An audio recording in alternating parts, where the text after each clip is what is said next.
turn off. Okay, well, here we are, and we're just having sort of an introductory live meeting, but specifically to talk about the exam coming up in ethics. And so I'd like to introduce you to the students that are here. On the screen right now is Lydia. It's Davidson. Yes. Yeah. You want to wave and say hi? Hello, everyone. We also have Gino Palomino with us from Spokane. Y'all might recognize his name. And Mark Renner is with us. And Tracy's hiding, but she's here. She's got some. Yes, I'm here. I'm almost tempted to let you see one of my little guys, but anyway. Let's take a Go ahead. You want to see him? Let's see. Sure. Okay. Let me see if I can. It's going to take me like a minute to oh, here we go. Trenton. Can You're you say hello? on TV. Yeah, this is Trenton. This is our youngest. He's a sweet, and he's taking his medicine right now. So he's got yogurt. Oh my goodness. Yeah. Here we go. Okay, we'll go back on. Okay. Yeah, I apologize if my cat jumps up here later, but she probably will. Walk across the screen. Okay, so let's get to the exam. In fact, I'll try to put it up here on the screen, at least the instructions about it. Let's see if I can do that. Okay. Oh, it's not going to let me minimize while we are. Well, that's kind of a bummer because I might need to see.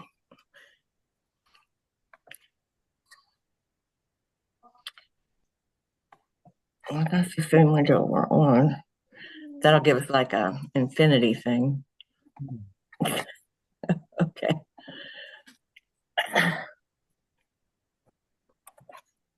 You know what? I do have Moodle open somewhere.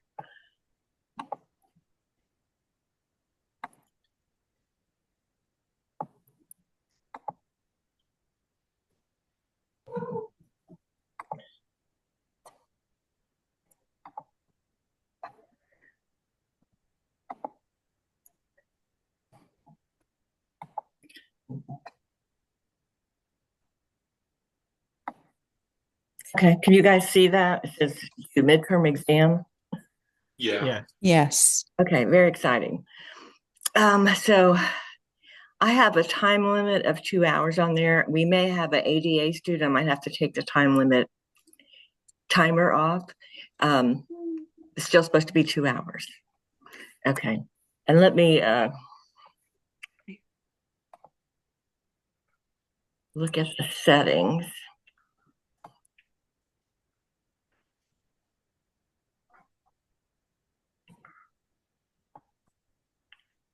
Okay. And I do have something on the screen itself when you log in. So it has 48 questions. They're multiple choice and matching. 48 questions. Okay. Not that bad, is it? I have it listed as closed book, closed notes, and we're using Respondus Monitor lockdown browser. They say use Firefox if you haven't used that before, that browser.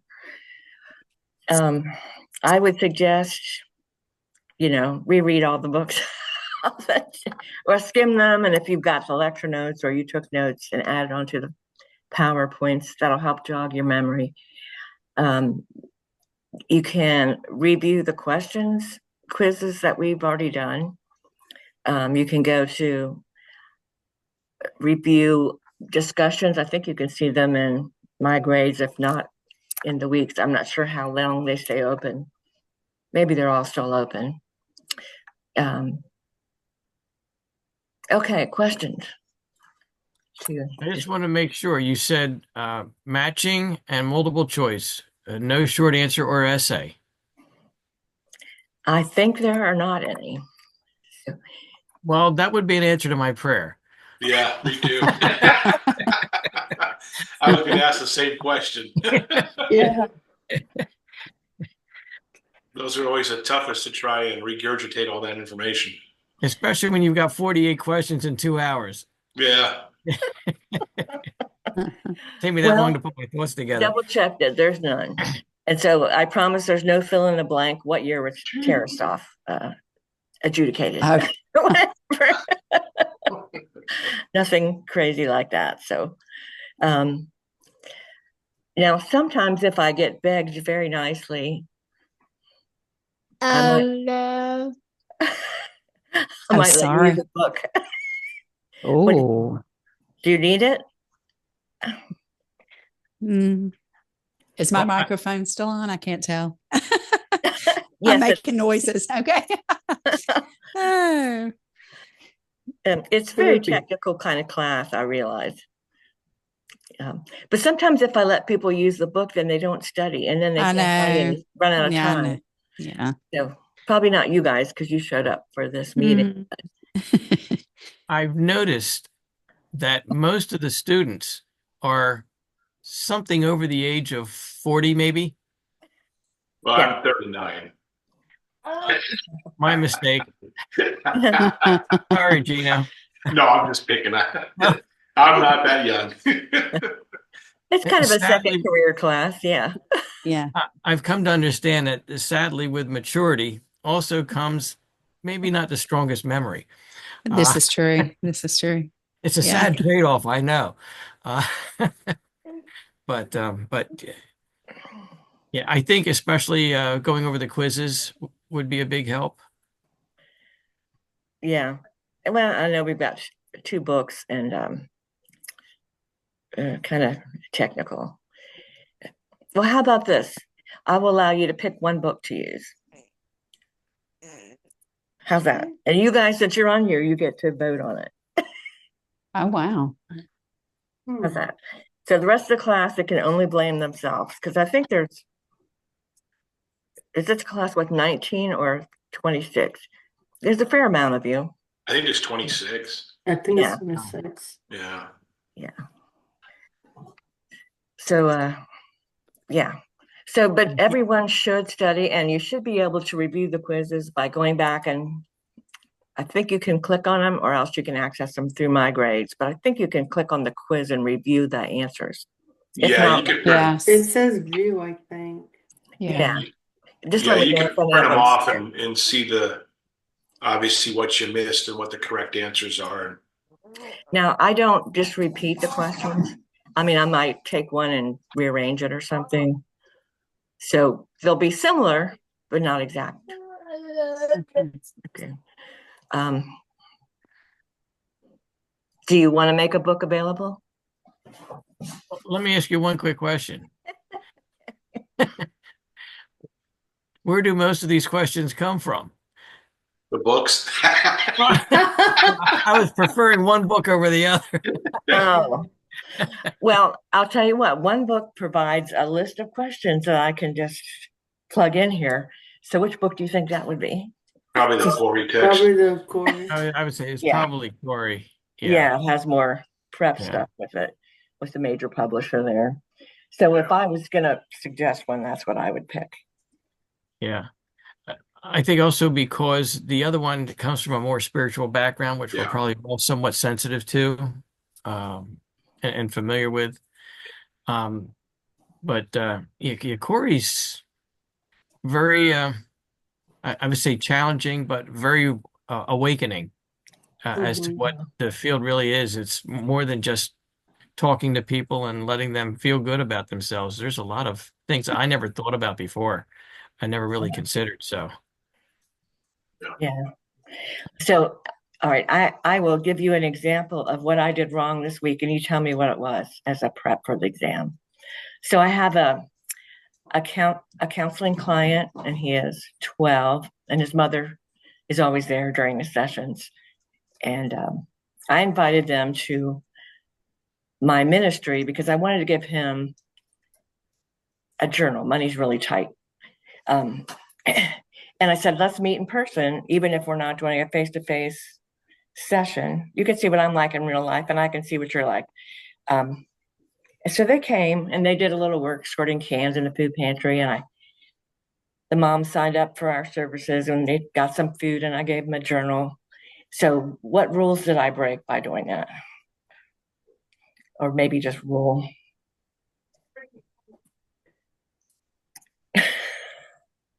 Well, it's more of a relational piece outside of the counseling setting. Yeah, I kind of Would this cross over into what I think Corey talked about, where the one school counselor went to the sister to find out about the brother instead of going to the parents? I mean, bringing other people into it. Well, it was the same two people that are on the session. So the mom and the son. More of that trying to become too personal with them.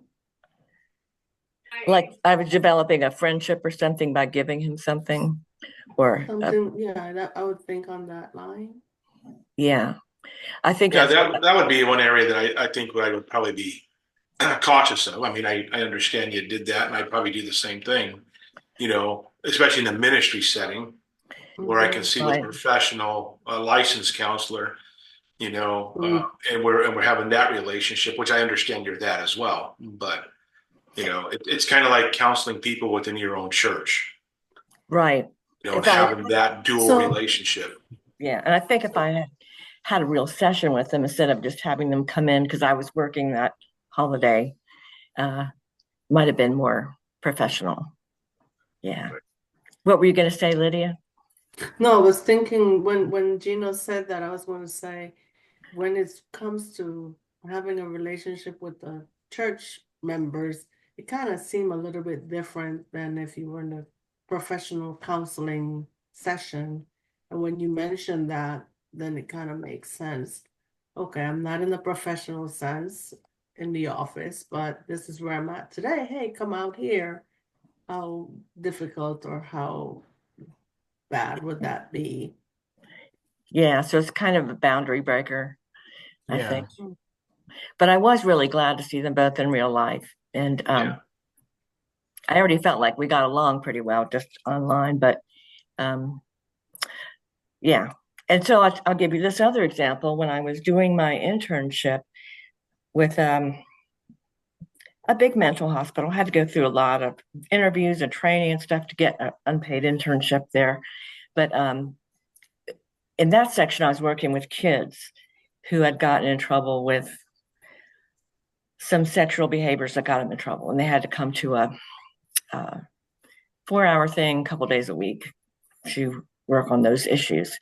But one of the boys was getting in-home visitation because the whole family wasn't getting along. And so I went with a counselor to their house, and he slept like on a couch in the living room. And so it was made up for a bed, but they told me to sit down on it. And then he came in, and here is their counselor sitting on their bed in their house, which I felt Wow. creepy. And I thought, he might feel creepy. What do you think of that one? The counselor didn't seem to care. I just felt like that was super invasive, but I know they do home visits with some clients. Well, Home Builders is one of those programs that does a lot of in-home counseling with the whole family. So, Yeah, see where it would be awkward at times, but it's also in their element. yeah, to see what life is really like there. And the family had obviously consented to it, or they wouldn't have let us in. Mhm. So I Is the guess idea that people are more apt to speak up in their own comfortable environment? I'm not exactly sure because that's the only home visit I've ever been involved in. But I would think the counselor could see conditions and, like this kid didn't have his own room because there were stepchildren, it was a blended family, and what was going on. And he was always the troublemaker acting out, but I think he was a kind of left out kid too. But you could kind of see that. So maybe it's just, I don't know if they had something. I don't think they had any complaints, or they may have had a complaint from social services about something going on in the house, and that may have been part of it. But that felt like a boundary breaker too, but that was part of their program, like you were saying, Gino. So it's easy to get suckered into that stuff, I guess I want to say. But Yeah. I am glad I gave this boy the journal. They really are pretty struggling financially, and that's one of the reasons he's not very happy. So anyway, My battery's going to go, so I'm going to grab my extension cord real quick and plug it in. So I'll be right back. okay. Does anybody else have a situation they may have been involved in that might have involved an ethical principle that maybe wasn't strictly followed, or they worried about it? Well, you, Gino, you've kind of done a little bit of everything. Yeah. And the more I read, it's like, oh my goodness. So many cases that, and like I said, it's just, mine's more on kind of an informal level per se, somebody's coming in and it's mostly crisis intervention stuff from a chaplain perspective. And there's just sometimes you gotta, what I find is I just gotta really watch with a lot of the individuals that I deal with. I mean, I got to really watch the countertransference piece for one. But I also, I guess it would be kind of a self-disclosure thing because there's a lot of them that I have relationships with, have worked with for years, especially being in the same organization for, 17 years now of my 31-year career. So there's a lot of relationships that are built. And so they feel pretty open to talk to me. And sometimes I just gotta be careful sometimes, how much I disclose there's just a lot of watch out situations. Yeah. And sometimes it's hard. Yeah, I would think maybe reading through the Corey text, it definitely gets you thinking a little bit. I know that's from a licensed perspective and a non-biblical perspective, but there's still things to watch out for that carry over on both sides. Well, I would imagine if you're married, your wife knows them too. So it'd be very easy to say, oh, I'm so worried about Bob there. When you get home, pray for him or whatever. Yeah. That would be hard to keep it silent. Yeah. So like you guys are never going to know who I'm counseling as far away as all of you are from me, but I wouldn't want to say anything more than that. Although I would say, because the mom's there, I talked to her a little bit directly too, and I'm kind of wondering which person needs more help. Yeah. That's the way it goes. Yeah.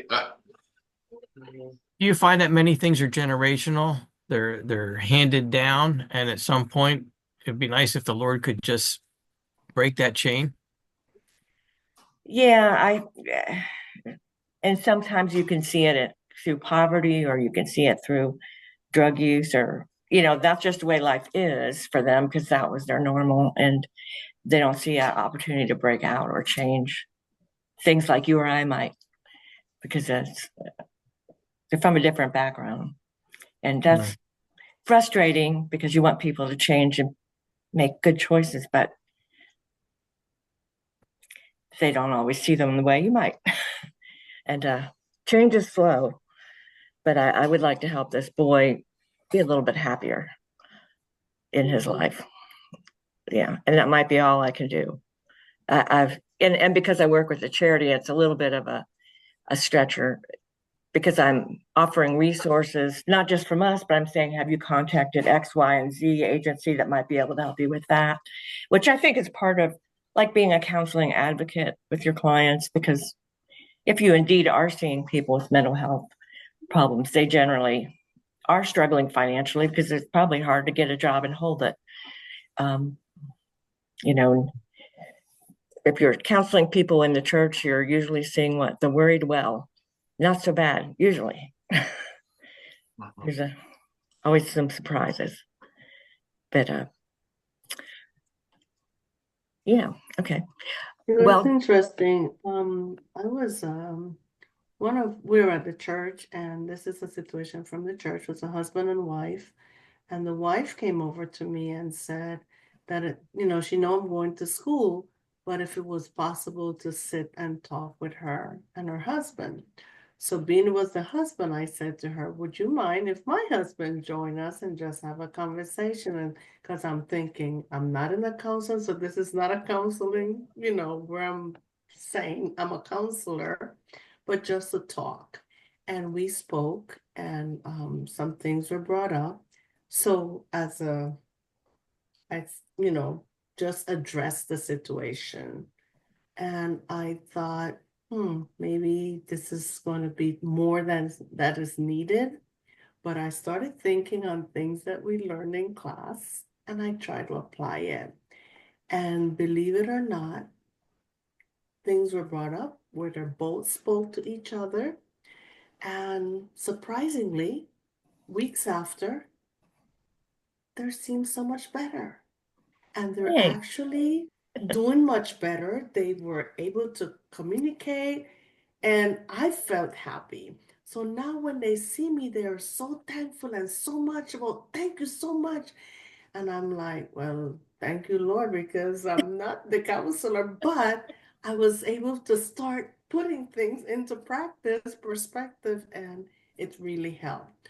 So I thought this is good because I'm able to use it and see something successful in that. And because it was in a Christian environment, I didn't have to be so concerned if I say this, if I don't say that, or things like that. So it kind of helped me. And that's the only part that is like not being in that environment, how you have to be so careful. And my hat's off to you, Dr. Curlin, in dealing with so many things and how you manage to stay intact with those things. well, I'm glad your first time out was a win. God is good, right? Yeah. Yeah, yeah. But there's always that dynamic when you're talking with a couple. If you're the counselor female, then it's two females against a man. And sometimes bringing your husband in is a really good idea because it's more balanced. Yeah, I didn't want him to feel that we're attacking him or anything, but it was just, let's just have this conversation, you know. Yeah, yeah. Or sometimes a woman will feel, well, there's two men against me, so no one's going to listen to me if it's a male counselor. So yeah, you did the right thing bringing him in. Perfect. I don't know if he enjoyed it, but He has been known to be volunteered. When I was a teacher in high school and middle school, I was taking my students on a trip to Mexico. And I'm at the meeting, and the parent said to me, because we were asking for volunteers to attend as well. And one parent and then other parents turned in and said, so who is accompanying you on this trip overseas with the kids? And that was the one to France. And I said, at the moment, instantly, I'm like, I don't have any volunteers going with me. I just turned around because my husband, I always ask him to come to those meetings. So he would sit way in the back. And I just turned around and I said, oh, my husband will be will be going on the trip with us. And he just stood there, and I just said to myself, please don't say anything. And he actually said, yes, I'll be going. Of course, he went, and we had a couple other parents that went as well. So I'm always volunteering him to do something. yeah. Wow, I don't think I would want my kid going to Mexico with just one teacher. Yeah, yeah. Yeah, that sounds a little scary, but Yeah, yeah. that was back then. Today, I don't know.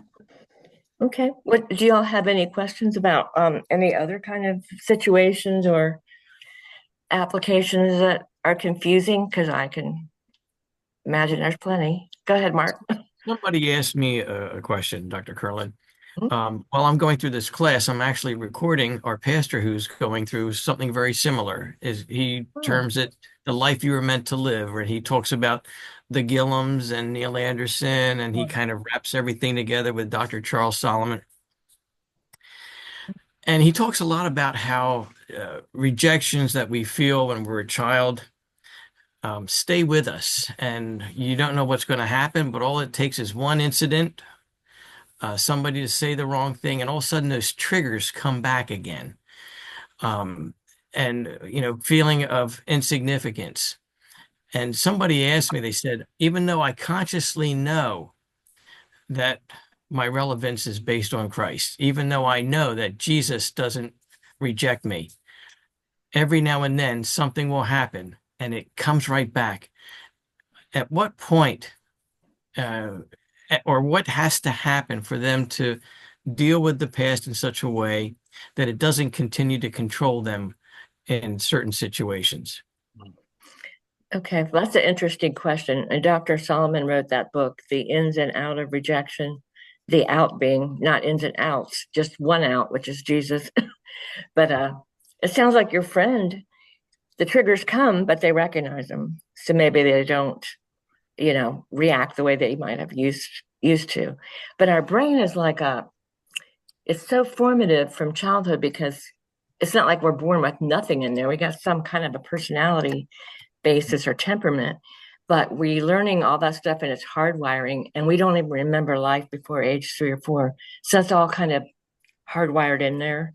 And so if something happened in your very early years, your brain, I mean, we still have that thing about staying alive, right? God programmed that in us. You Yes. learn to react in ways to keep you safe. And so it's very hard when you're an adult and those same triggers and you don't know why it's doing it and you're not sure how to get rid of it is pray over it, go to counseling, talk through it till you're sick of it, work with somebody with a little bit of trauma training, et cetera. And it may never completely go away, but if you can catch it before you punch somebody in the face or whatever your reaction is, hey, then you won 90% of the game. So that's about all we can do for some of those. But as we work with counselors and we talk about our problems, we literally hardwire new connections in our brain about how things work, how relationships work. And then maybe we can practice reacting in different ways in controlled situations with our counselor and try to reinforce that, yes, there's other ways to respond to this kind of a situation. Yeah, I got my own stuff like that. We all have a little bit of it, right? But it's I don't know how God does it. He helps us the best. Well, But interesting, this past week, I was talking to somebody who was there, and they were just shared with me how they had a 15-year marriage, adultery had ripped it apart.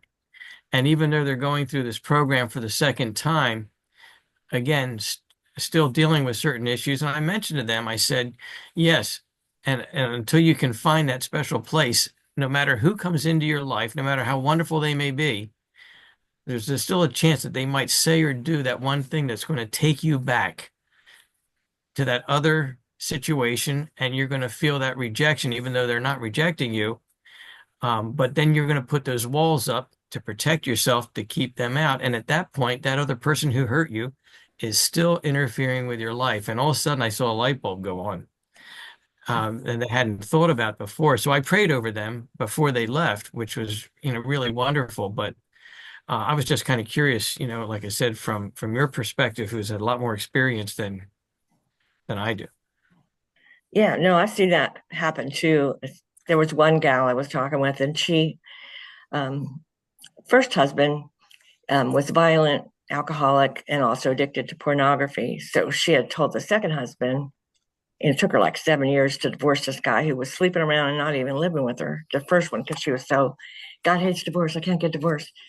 But she finally got out of that. But then the second guy, they made good money, they had children, but she was freaking out about something, and I think she needed some depression meds, which she refused to go get.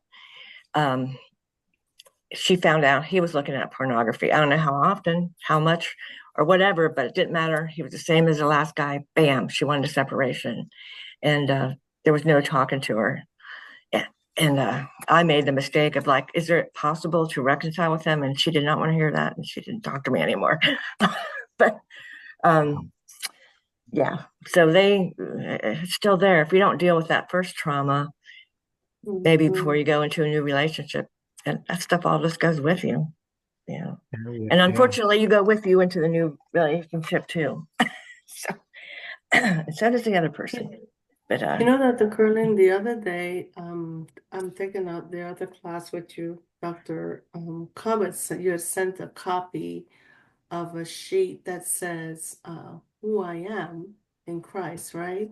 And there were all these scriptures and things, and I thought that was such a great thing, because it doesn't matter who you are. At some point or another, you may have something of your past that this something may help. So I made it, I did it by email, my text actually, and I texted it to several family members and friends. And I thought it would be something, if not necessary for them, but they could always help and share with someone. Well, to our surprise, my husband got a call and said, I received this from Lydia, but I don't know what's the reason. And it took me by surprise because I sent it out of nothing, thinking of nothing, but apparently there was something in his past with his wife and thought that I was addressing it. So it made me think maybe I shouldn't have sent it, but others received it so happily. So I don't know, there's that balance of sometimes you do something, think you're doing well, and then another time someone has a past that this comes up and it's like, is she sending me for this reason? But there was no alternative motive for me sending it. So sometimes you just don't know.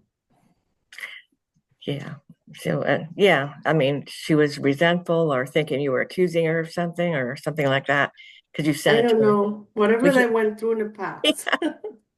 yeah, we can't read minds like Jesus could, but you know, Yeah. yeah, uh, that happens. Yep. And have any of you worked with any seriously mentally ill people before? This is all new for me. Mhm. I just know a lot of people come to me and just pour out all their troubles in life. Yeah. Well, I love the exchange life model. I have a friend who developed a trauma model, and as soon as I got a couple things I have to do with the school, but I like to have her come and do a training, and it's biblically grounded because she has a counseling center that's birthed out of their church, and she's been doing that for a long time, about how to help somebody work through traumatic situations and process it so that it doesn't eat them up anymore. And yeah, because telling the story once is good, but sometimes we need to go a little bit deeper and say all the icky parts out loud that are stuck in our head or replaying in a video or something in our brain, and kind of take the power away from them. And veterans, they've got all kind of stuff in there that they might have seen. It's a very difficult thing if they have full blown PTSD, but like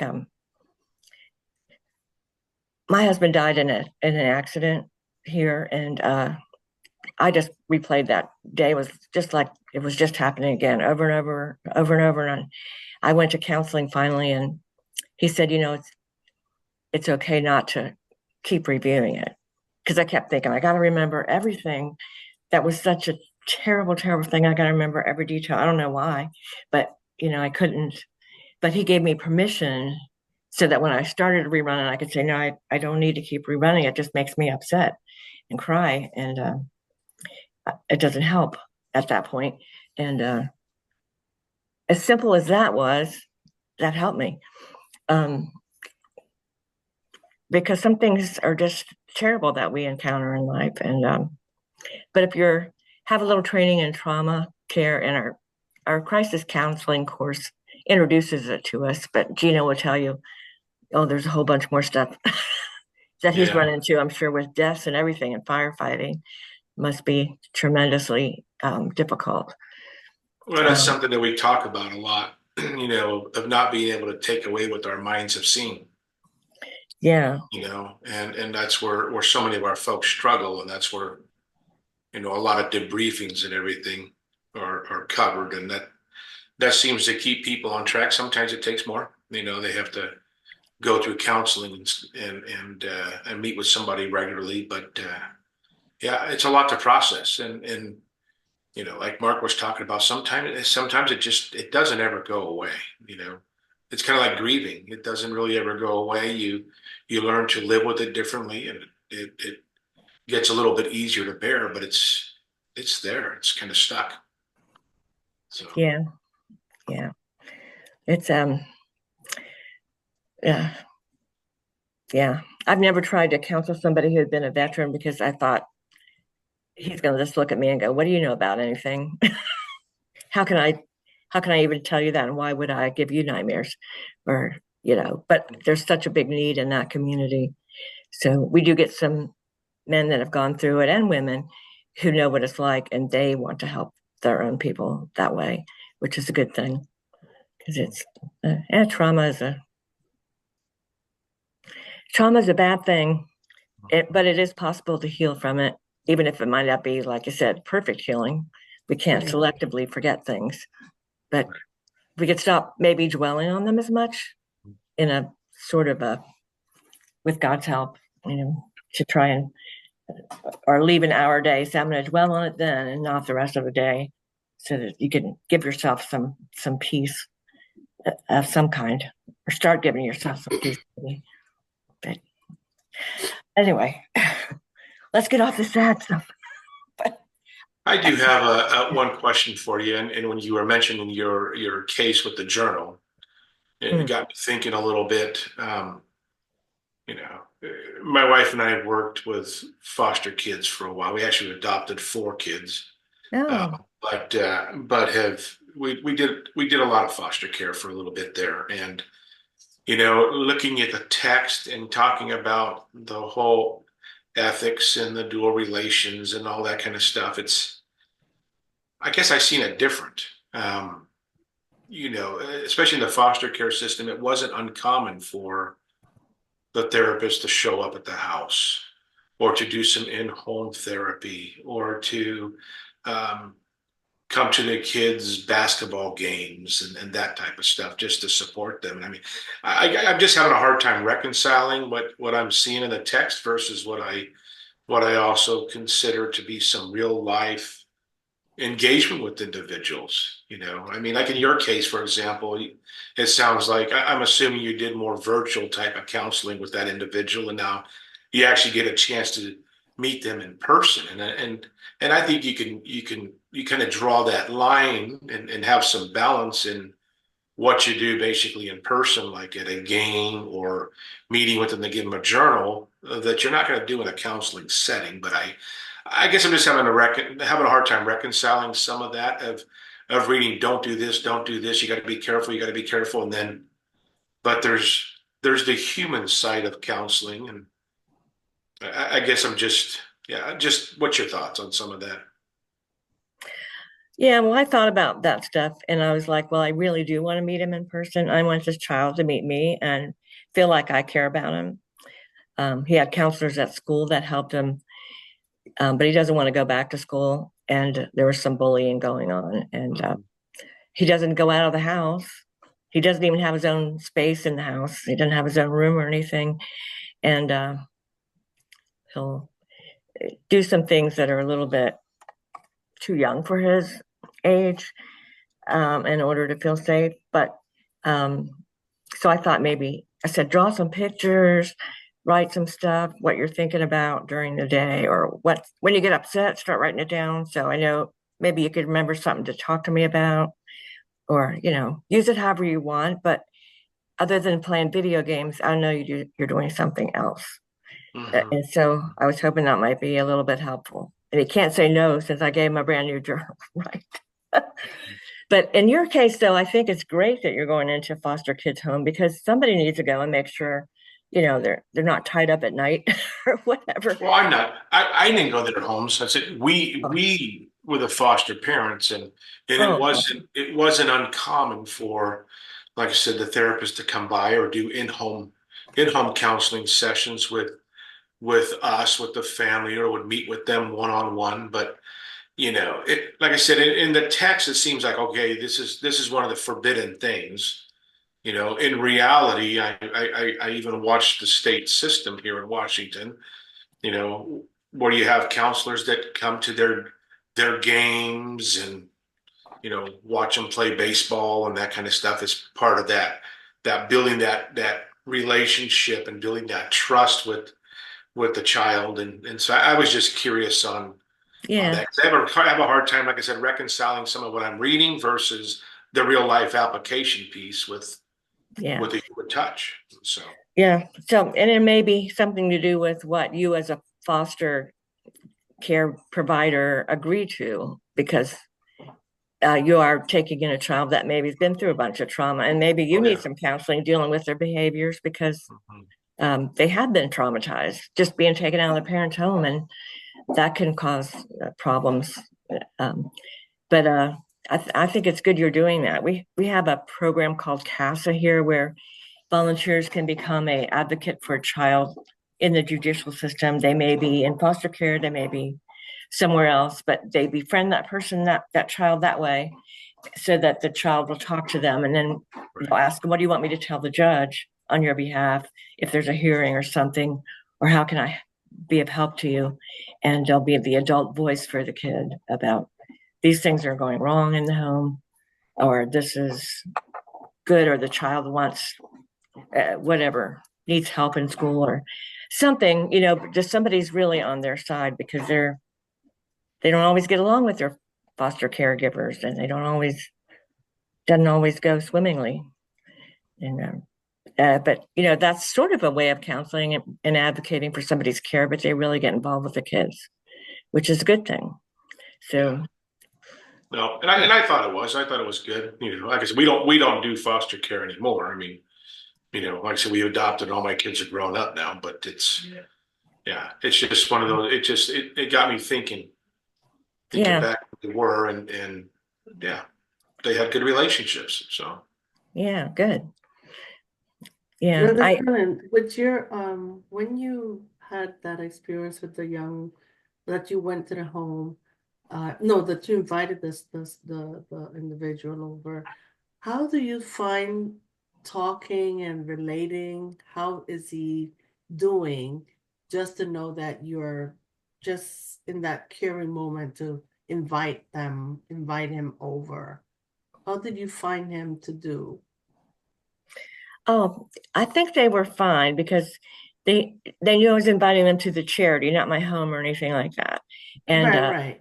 yeah, and there were some other people there working with the food, and I just introduced them, and I didn't say anything about counseling because that would be embarrassing. Mm-hmm. And I just let them work, and I had another team in my office going, so I just went back and forth and asked how they're doing, and talked to all the volunteers over there the same.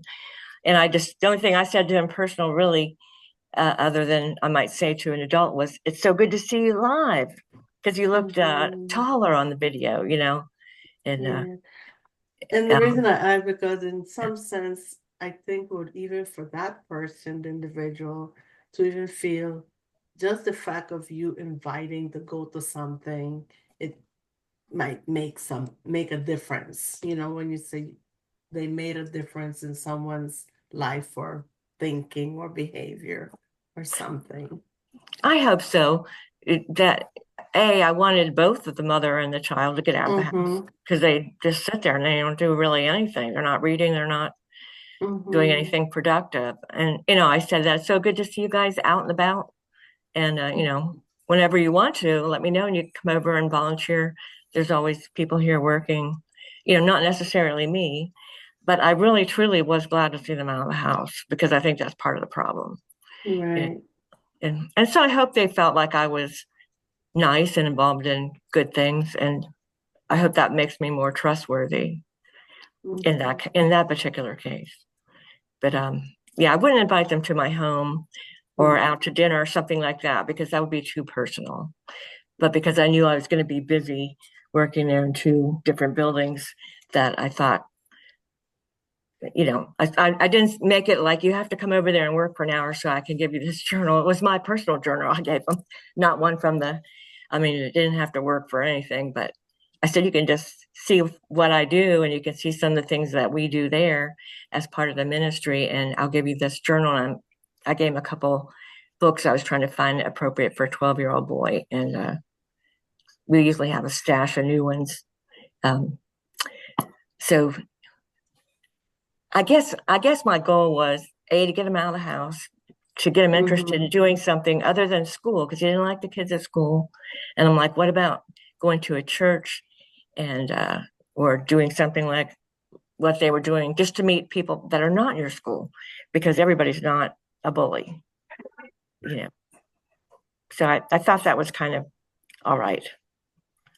Y'all might say I'm not right, but Ah, uh, I just have a couple quick ones for you, Dr. Curlin. okay. This time last year, I took a wonderful course at Luther Rice, and they had some really incredible videos by Dr. Cobb. If you don't mind me asking, what happened with Dr. Cobb? Oh, okay. So he used to be the head of the counseling ministry, and then I came and started teaching it, and so they moved him up to run the Doctor of Ministry program. So it was a Wow. promotion, and then 2 years ago, they were launching a new bachelor's of psychology, and he got his PhD in psychology. So they asked him to lead development of that program, and so he just finished that, and they've got, I think, 50 students in the program right now. So it's been a successful launch, and that's what he's doing right now. So Oh, this that's is like awesome. the second. So it wasn't like I pushed him out or anything, because I was No, like, no. well, when they asked me if I wanted to lead it, I said, well, where's Dr. Cobb going? He's my mentor, you know. He had But some wonderful videos. I mean, they were very insightful. Um, and talking about that, I'm going to have a practicum coming up in the fall. And as we're reading through Corey, he talks about the importance of competency with something. And of course, I was just reading that if somebody commits suicide and you're not competent to deal with that person and you don't refer them to somebody else, we're held accountable for those areas. And I'm just curious. Now, up by us, there's a place called America's Keswick where they do a lot with people with addiction. But I don't know of too many other Christian organizations that deal with, let's say, families or some of these others that are really, like you said, dealing with crisis and trauma.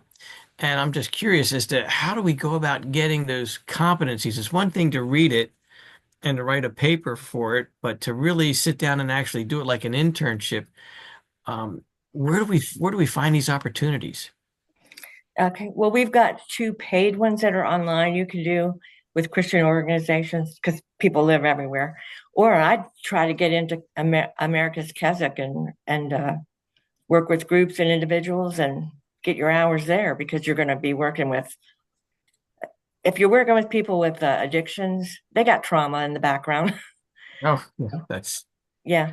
You, and you can look for a Christian hospice, because they're always looking for somebody to do a little sort of chaplain counseling, work with families, just be there and pray with people as a start.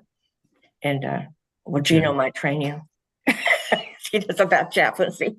But Yeah, I'm training myself. that might be an excellent place for you, since you know that place. I would deepen my relationships and talk to them about a practicum, because you won't be the first one that's asked them. But it's easier in a program like that, where you can observe groups and you can do some one-on-one or do some assessments with people and just start getting your feet wet. And do we ever get completely competent and perfect? No, but we get more confident in what we're doing. Because at first it feels like, what am I doing this for? I don't know what I'm doing. But you build your strengths and know what you can do and can't do.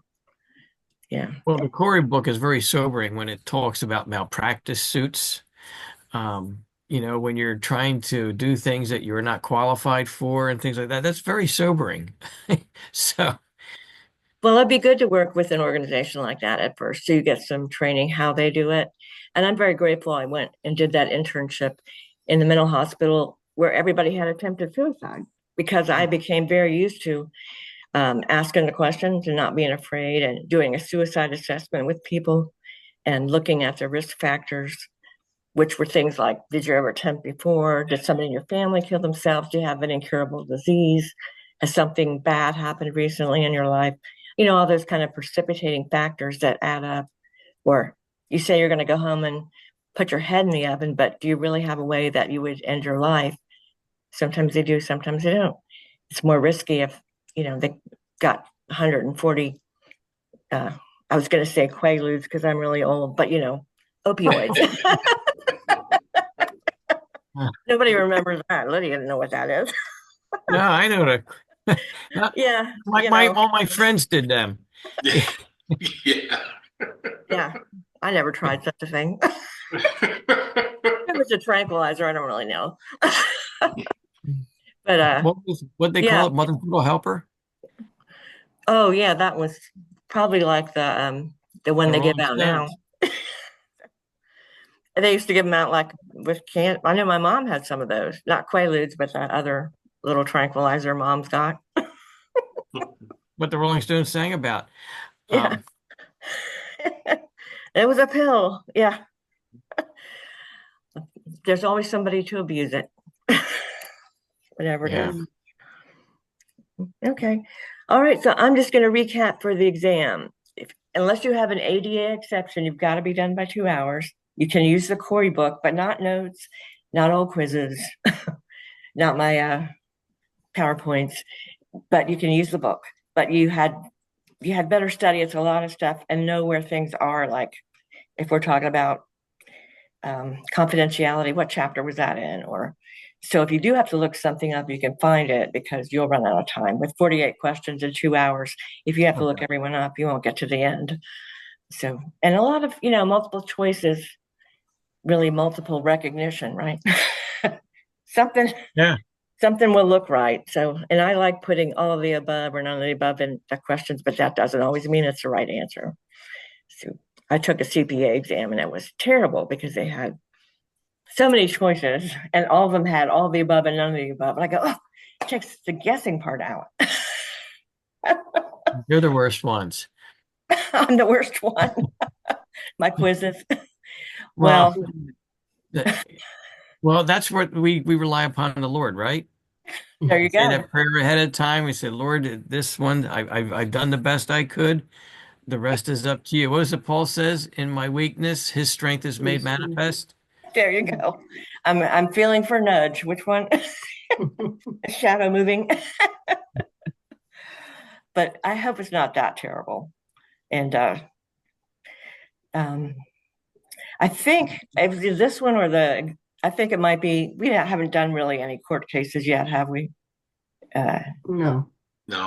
I took them out of the final exam because everybody kept missing them. And I go, I don't really care if you recognize the court case, but that you recognize the principles. Like if somebody's exhibiting signs of suicide and you don't know what you're doing, you better not just give them an appointment with so-and-so next week. You better do something now with them and make sure they're getting the care they need right away.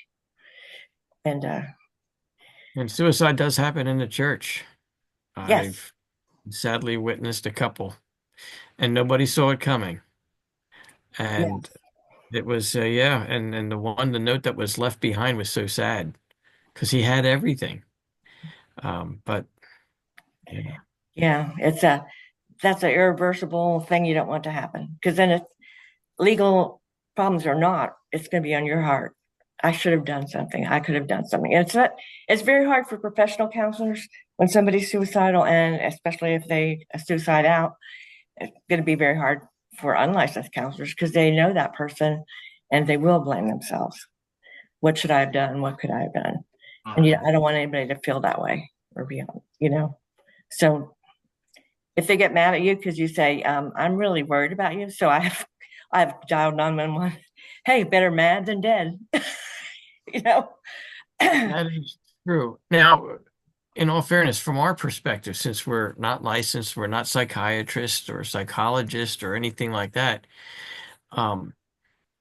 what are the range of options? I've been going through the book, but they seem kind of oblique in many cases, other than call your supervisor. Well, that's one reason not to work on your own at first, because you need to figure those kind of things out and see what that's about. But recently in the charity, I got a grant for some counseling, and I mean, we should be counseling people that come in asking for help anyway, to help them make changes. Very few do. But one lady came in and she was very upset. Her daughter was kicking her out. I forget all the circumstances, but she wasn't quite right in her thinking. And then the daughter called in and she was saying, my mother's a drug addict, blah, blah, blah. And everything she says is a lie. And she had a gun in her room and she scared I don't know. So I didn't know which side was true. And I didn't know that the mother should go back there and the daughter's wanting to kick her out. And I didn't know what to do. So we were all talking and they go, well, you're the counselor. So I called 911 and I said, what should I do in this case? Because we have a program in our county and it's made up of somebody from paramedics and somebody from the fire department, I think, who were concerned about mental health crises. And so they came out and they just went ahead and interviewed her without me. I said, I don't know if she's having a heart attack, there's something, if she's using drugs, if she's in danger herself or in danger of suicide, because she's kind of everywhere. And so they interviewed her and checked her heart and all that kind of, they did the medical thing and they did the mental health checkup. And that's what their job is. So they were great. It's like a crisis counseling responder. In our state has them, Lydia. You could call that, I should have that memorized. We have a state number you can call and you can ask for help. What should I do? What resources are here to help this person? And I'm concerned right now. And they can send one of those crisis responder trucks or tell you, it takes 6 hours to get there because you're too far away or whatever. But our county luckily has one. And then one other day I had a call about somebody who has a mental health problem. And we had known her before, but she fainted because she rode her bike 30 miles in a hot day. And so I said, she fainted. I know she has mental health problems. I don't know. We were just going to give her food and stuff. I don't know what to do. So she goes, I'm sending you everybody. So she sends the fire department, the police department, the EMTs, and they figured out. They did transport her to the hospital. But Wow. So that is something I'd figure out. And if you're working in a church and you're doing outreach in the community and you might run into people with all kinds of needs, you need to figure out what resources are available around you to respond because stuff happens. Yeah. I have to tell you, a lot of this has changed my thinking. I will just share briefly. When I was about maybe 7 or 8, my father, who was brilliant, extremely successful, but had struggled with a little bit of depression, when he was speaking to his psychologist, the psychologist said, how are you doing today? He said, well, nothing much to wake up for. And he took that as a suicide sign and had him instituted for a short time because he didn't want to take a chance. And, I thought, wow, that's really, but, kind of taking a little bit to an extreme. However, after reading some of this, you don't want to take a chance. I can see how, you don't want to be responsible for somebody who might go a little bit farther than just making a carefree joke. It's. Well, that didn't seem like much of a suicide risk statement, but he might have known more about your father than you realized as a child. Yeah. So I go ahead. want to mention, I'm sorry, Dr. Curtin. I was Go going to ahead. mention real quick, as a key spouse mentor with the military over the years, who have been trained in so many different areas for crisis intervention for families and things like that. With, the active duty has their help and what can you do for the family members, and that's where I will come in. And we've learned, have training as well in reference to suicidal, how to recognize those things. And it was important to learn those things. And as I'm doing the studies right now, I see how everything really implementing itself. I had a situation once where one of the spouses called me. She was in a crisis. She and her husband was having a debate, argument, and she was stuck in the bathroom because she was fearful for her life. At that moment, I had to make a decision. What do you do? Do I just talk to her or do I call for emergency help? And I contacted my husband and had him take over because his husband was military. And I had to take that attempt. and that worked out. But I mean, so seeing this, studying it now is like, now I'm putting all the pieces together to understand, okay, this was it. This is what needs to be done. And how can you have that balance, you know? So, yeah. Right. And it is. And in my own family, I've had one person had to be hospitalized against her wishes, but he needed it. And then at another point, because my husband's health was failing badly, and he was always kind of a depressed guy anyway, but he would say, I'm not going to let this get worse. I'm just going to put a gun to my head. I said, you cannot keep saying that to me because you're scaring me. And so when we went to see a psychiatrist, I told the psychiatrist that he said that. And I said, I know the consequences of saying this because I'm a licensed therapist, but he keeps telling me this and it scares me and I don't know how to keep him safe. And so the psychiatrist told him, I'm legally required to do something because you've made this threat. So he made him promise to take all his guns over to the neighbor and leave them there until things were better. And he did it. And he was embarrassed to have to do it. But I was very happy because I felt that he was safer for a time. You know, it was a couple months. But so stuff like that sometimes it just needs to happen for not only the person who's threatening, but the people who live with them. Sure. Yeah. So it you know, life is hard sometimes. Life is sad. And all you can do is your best. But if you know, you can make the right decision or you can make the best decision you know how to make at the time. So, yeah, hopefully you're not running into any suicidal people right away. Yeah, I think the best decision that us four made was coming here tonight and listening to this because we get 10 extra points for showing up for this. Is that it? Sure, you want extra 5 points on your Yeah. test? If you can all excuse me, I have another appointment I need to get to. Oh yeah, we're Okay. after 8 anyway. All right. Yeah, Well, thank you so- guys for coming. Yeah, And, thank you all. It was great seeing you all Thank face to you. face, Yes, but likewise. Nice seeing you, Lydia, again. And Gino, nice meeting you. good to meet Nice you. meeting I'll talk to you Gino, soon. definitely. Sounds wonderful. Thank you very much, Nice Dr. to you, Dr. Curlin. Curlin. And Sure. Tracy, Bye. best wishes. Yes, thank you, Tracy. Take care. All right, I gotta remember how this recording works. Okay.